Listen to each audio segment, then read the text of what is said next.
She climbed onto a chair at her own birthday party, raised a glass, and announced she was divorcing me. Everyone laughed. They thought it was bold, empowering, hilarious. They thought I was the weak husband who didn't see it coming. What they didn't know was that I had already watched her walk into a hotel with another man. And that was the exact moment I stopped being her husband. That if you've ever felt underestimated in a relationship, if you've ever been the quiet one in the room while everyone assumed you were clueless, hit like, subscribe, and tell me in the comments, what would you have done in my place? Because tonight's story isn't about shouting. It's about silence, and how silence can be louder than humiliation. The living room looked like a magazine spread. Soft amber lights, balloons taped too high, a long dining table overflowing with catered food no one would finish. Wine glasses catching the glow like tiny spotlights. 30 people fill my house. Her co-workers mostly. Loud, confident, the kind of crowd that turns every gathering into a performance. Music hummed just loud enough to blur real conversations. Laughter ricocheted off the walls. And I moved between the kitchen and living room like I had for the last year of our marriage, refilling drinks, clearing plates, nodding at stories I'd heard before. Calm, helpful, invisible. Lauren floated through the room in a new red dress I hadn't seen before. Her laugh was sharper, brighter, like it belonged to someone auditioning for a better life. She barely looked at me, and when she did, it was quick, like eye contact burned. 6 years of marriage changes how you see things. In the beginning, we were easy. Sundays on the couch. Grocery store debates about cereal. Text during work hours just to say miss you. But routine is quiet, and so is emotional distance. It starts small. Tuesday nights, she'd come home late. Team dinner. Thursday nights. Just decompressing with friends. I didn't question it. Trust doesn't scream when it breaks. It erodes. 2 days later, she told me she'd be late again. I left work early. Drove to a hotel on the edge of town. The kind of place people choose when they don't want to be seen. I waited. Her car pulled in. Then his. They walked inside together. Not touching, but walking like they belonged to the same secret. I sat in my car for hours. The sky turned from gold to purple to black. Something inside me shifted. Not rage. Not heartbreak. Clarity. When they left, separately, I followed her home from a distance. She stopped for wine. Came inside smiling. Curled up on the couch with a book she hadn't opened in weeks. And asked about my day. I watched her as she spoke. And realized I didn't recognize the woman sitting across from me. A week later, I overheard her in the garage. She didn't know I was there. Her voice was bright, excited. She won't see it coming, she laughed. This birthday is going to be unforgettable. More laughter. I didn't need the rest. In that moment, something settled inside me. I stopped asking why. I started preparing, and now she was standing on that chair. Glass raised, face glowing. I just want to thank everyone for coming, she began. The room quieted. This birthday is special because I'm gifting myself something. Pause. Drama. I'm officially divorcing my husband. For half a second, silence. Then chaos. Cheers. Whistles. Laughter. Rachel, Mark's wife, laughed the loudest. Bent over like it was the funniest joke she'd ever heard.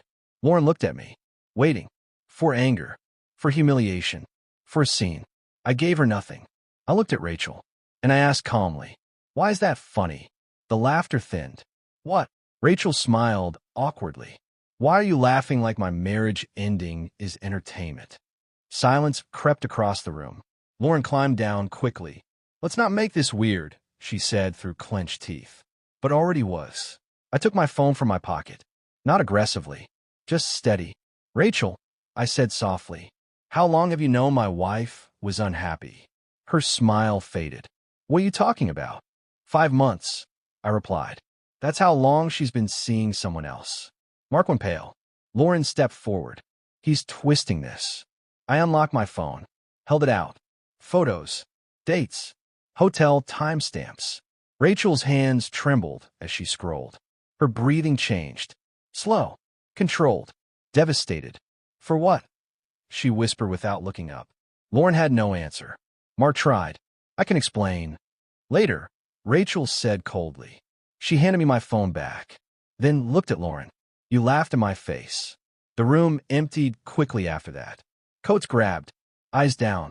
No one wanted to stay for the aftermath. Within minutes, it was just us. Balloons sagging. Music still playing softly like it didn't understand what had happened. Lauren stood in the center of the room. Mascara, slightly smudged. It wasn't supposed to happen like this, she said. You chose how it started, I replied. You don't get to choose how it ends. She looked around. This is my house, too. No, I said gently. It isn't. The house was in my name. Always had been. Her confidence finally cracked. And in that crack, I saw fear.